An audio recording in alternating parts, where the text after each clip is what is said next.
Welcome to this informative video on the Global Renewable Energy Target 2030.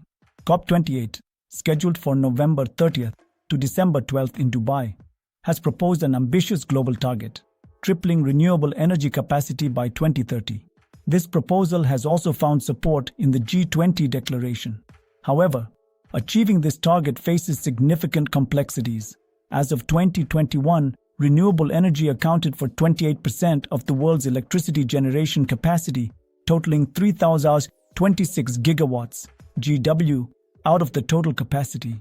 Hydropower contributes over half of renewable energy generation, while wind and solar make up just 36%. To achieve the tripling target by 2030, approximately 6,000 GW of capacity must be added, surpassing the total installed capacity from all sources in 2021.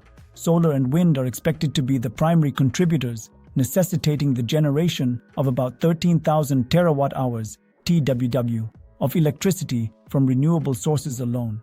To put it in perspective, if global electricity demand continues to grow at the pre-COVID-19 decade average of 2.6%, renewables would need to supply 38% of total global electricity production.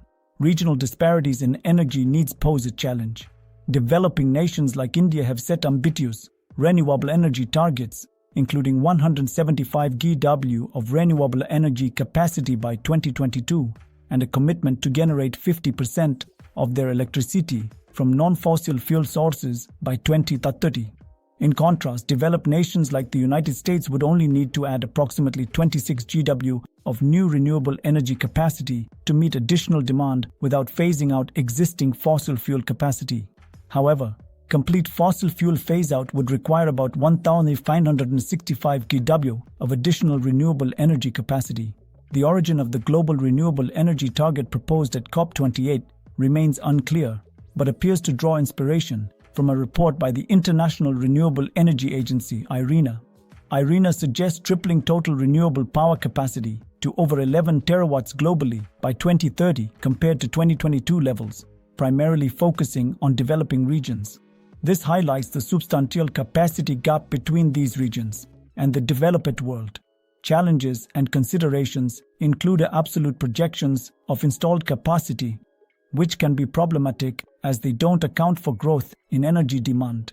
Relying solely on developing countries to achieve this massive increase in renewable energy capacity may not be feasible without corresponding non-renewable energy capacity and via storage solutions.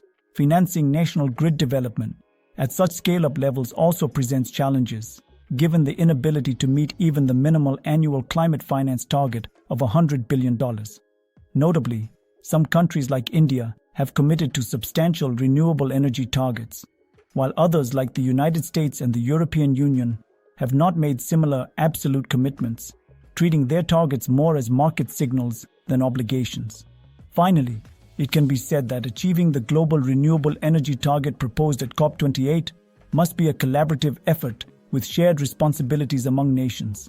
Developing countries should consider this goal only if developed nations commit to equitable, absolute domestic targets that align with their responsibilities under the Paris Agreement. Ensuring a sustainable and equitable energy transition is a complex challenge, but it's one that the world must address together. Thanks for joining us.